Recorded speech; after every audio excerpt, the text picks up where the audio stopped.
Welcome back to the Kennedy Dynasty podcast. I'm your host, Alyson, and today I'm excited to share with you a conversation that I had with author Oline Eaton. She has written a book called Finding Jackie, and I'm going to read the description about the book. It's very good, by the way. Highly recommend. It says, in Finding Jackie, Oline Eaton resurrects the Jackie Kennedy Onassis who has been culturally erased, who we need now more than ever. Not the First Lady who was a paragon of femininity, fashion, American wifeliness, and motherhood, but rather the kaleidoscopic Jackie who emerged after the murder of her husband changed her world and ours. Here's the story of Jackie's reinvention into an adventurer, a wanderer, a woman, and an idea in whom many Americans and people around the globe have deeply, fiercely wanted to believe. So I hope you enjoy our conversation. Also, this was recorded last week, so I talk about pre-ordering the book, and actually the book released today. So you can go order the book by clicking the direct link in the description of this episode. Without further ado, here's my conversation with Oline. Oline, thank you so much for joining me today. Thank you so much for having me. I'm so excited to talk to you. Before we get started, though, do you mind to please tell everybody a little bit about yourself? Yes. So I currently live in Washington, D.C. with my two silly cats, Claude and Marcel. I'm originally from the South. I was born in Memphis, and we moved around a lot when I was a kid. Went to undergrad in Mississippi, grad school in Chicago, and then got my PhD in London. So I've been around a bit. And I'm super excited to talk about this book. I've been working on it since I was like 22. So it's very exciting that it's coming out at long last. I'm so excited about it too. It's excellent. So let's talk about it. How did your interest in Jackie begin? I mean, it sounds very mystical, but I was like 12 when she died. And I don't know if you or anyone listening to this remembers Channel 1, which was a weird 12-minute news program that played in public schools around the US. And Anderson Cooper actually originally was on Channel 1. That's where he got his start.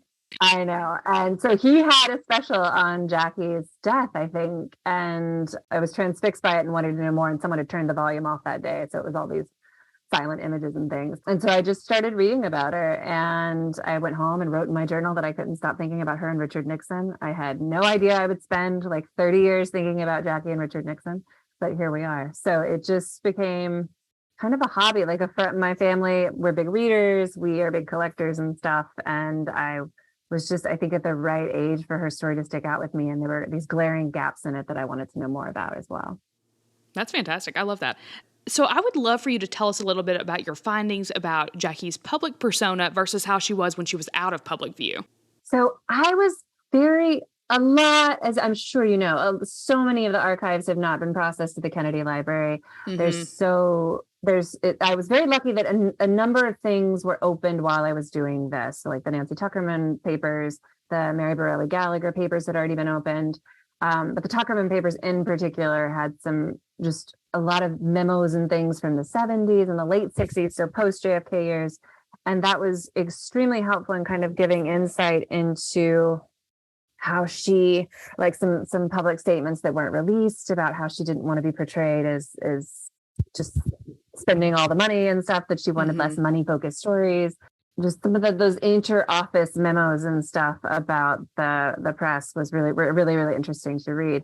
But then also just my research process was to look through the newspapers day by day by day, Googling every single version of her name that was available. And I think doing that in that way also enabled me to see certain dynamics that might not have been visible otherwise. So for example, when the Mary Borelli Gallagher book comes out in 1969, recognizing that there was a leak of Jackie's White House office memos and stuff, and that actually probably came from Mary Thayer Van Rensselaer because she had access to those documents. And so just kind of Nancy drewing the story together, essentially, which was a lot of fun. But I think it does give us a lot more insight into, not that she was manipulating the press, just trying to navigate living her life in the full glare of the press, and also dealing with the tension of being portrayed in ways that weren't true to who she was. Mm-hmm. Absolutely. What are a few interesting details that you uncovered about her marriages with JFK and with Aristotle Onassis? Honestly, the marriage to JFK remains an incredible mystery to me. I don't quite. I think that's the part that interested me the least, because I just don't really understand that, and never will, obviously. I think the marriage to Onassis is really interesting to think, and they're both all of the any relationships that anybody has are really interesting to think about, because hers especially with Onassis, because of the trauma of her husband's murder and her brother-in-law's murder. And I don't see that entirely as a trauma response. I think she was probably going to marry him before Robert Kennedy's death. But the whole book is an effort to kind of put grief back into the story in a way that I don't think it's really been in the previous biographies.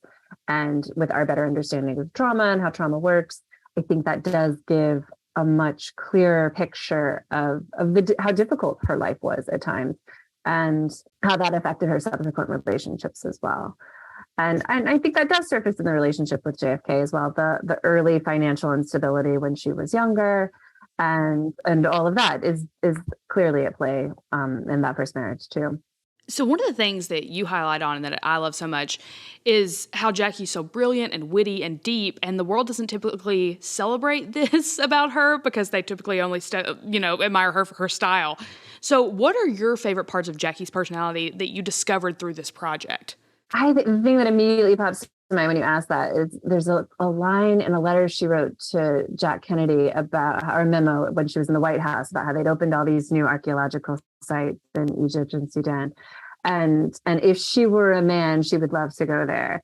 And that guts me. I gutted me when I found it in the archive. It continues to gut me of like how much this person who spent the whole rest of their life going to ruins and archaeological sites and seeing things, and who loved art and culture and all this stuff. And there she is in the White House, and, arguably the most powerful one in America as the first lady, and is like, oh, if I were a man, I would go do this. and doesn't ever see that as an option for herself. So I think kind of thinking about that and the way that books were such an important part of her life. And so these especially like little tidbits that I found in the archives, which kind of just reinforced things that were already present in the existing biographies, but we didn't have her own words testifying to them. I think those things about travel and reading and art and culture and beauty, it's easy to say someone just loves shopping, and I love shopping as well. But to think about the deeper drives that are motivating that, and also that they love surrounding themselves with beautiful things and seeing new stuff and experiencing new things. I thought that was really interesting to dig into more. Yeah, I did too. It's wonderful. So you have a lot of fun stories that I had never read before. So what is some of your favorite stories, or what is your actually favorite story about Jackie's life that you learned from your research for this book? The thing about the potato field, I don't know why. I think it's because when you read a lot about someone for years and years and years, and then you find something that you've just never heard of, and it's that story about her being in Poland at her brother-in-law's brother's funeral, and this crowd of people just coming at her and as fans and chasing her away from the funeral into a potato field and across it, and her running to get away from them, and this person driving a streetcar up on a hill stopping and letting her in and taking her to the police. That it was a pretty big story at the time.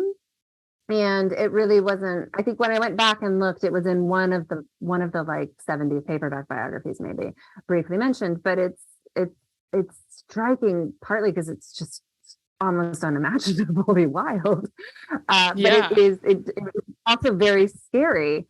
And it seems to have frightened her a lot, because Nancy Tuckerman, her spokesperson, came out and said, this is the most frightened she's ever been in her life, which that's a pretty big statement. And I think it did result in her not going to the opening of the Kennedy Center as well, because this had happened right before that. And that's one that really sticks out as quite just like an astounding gap.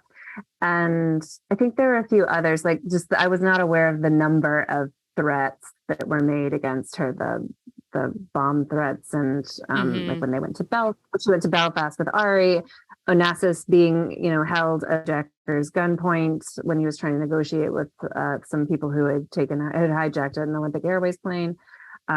Just the level of day-to-day violence throughout the whole story, I think, had really been drained from it in a lot of the accounts, and putting that back in really kind of reestablishes just what a significant thing it is that she was able to live her life and stay sane, as she said in a conversation with Stephen Spender. She said that was her greatest accomplishment. And I think this really does demonstrate that a bit more clearly than we've had in the past. Absolutely. How do you feel that Jackie changed both publicly to the public, but then also privately when going from not the men, but her as a person, from Kennedy to Onassis? I guess one thing that struck me was just the removal of financial insecurity, which if anyone, Yeah. I certainly, when I was in grad school, I was always stressed about money, and that anxiety that sticks with you afterwards for sure. But that sense of her being beholden to the Kennedys while she was a widow and them not necessarily taking very good care of the widows of their sons, and suddenly having that freedom to not have to worry about that in terms of buying stuff, yeah, but also security, feeling more secure and feeling taken care of and stuff. That's, I think, a big shift. Absolutely. That seems really, really important. Yeah. And of course, with that, I even think about not just the financial security for her at that point, but also for her children to feel safe and secure. And, that was him having that island was a huge plus for her. So you can kind of sympathize and understand why she would want to make that shift for sure. Yeah. Which is not to say that it entirely panned out okay with the safety and stuff. Like there was a kidnapping plot against JFK Jr. in 1973. Right. Yeah. So there were all these constant threats, but at least for a moment, it probably did. It seems, and certainly from the outside, it looks like it was very freeing for a time. Absolutely. What do you hope that your readers will take away from reading this book? I think my number one goal is I want people out there to read this and find stories within it because I left a lot of breadcrumbs in it that I did not follow up on and stuff, and culturally and with Jackie as well, just things I don't think I'm the writer to do, or they didn't quite fit with my book and the story that was developing. And so I really do hope that there will be other Jackie people who decide, much like I did, of seeing parts of the story that were left out or gaps or things that were being actively erased, and that they'll read this book and it'll excite them, and maybe 10, 22 years, however long, that it will somehow carry her story forward and lead to new pieces of her story coming out and being written and discovered and imagined. That is wonderful. Guys, you can pre-order Finding Jackie by clicking the direct link to purchase in the description of this episode, and it releases so soon on January 31st, which is very exciting. I highly recommend it. Oline, thank you so much for speaking with me today. Thank you so much for having me. Thanks for listening. If you haven't already, make sure you are subscribed so you don't miss when new episodes are available. Rate the podcast 5 stars and write a positive written review on Apple Podcasts, because that would mean so much to me and it helps the podcast. Have a great week, and I'll talk to you next week. Come on and vote for Kennedy. Vote for Kennedy. Keep America strong. Kennedy, he just keeps rolling up. Kennedy, he just keeps rolling up. Kennedy, he just keeps rolling up.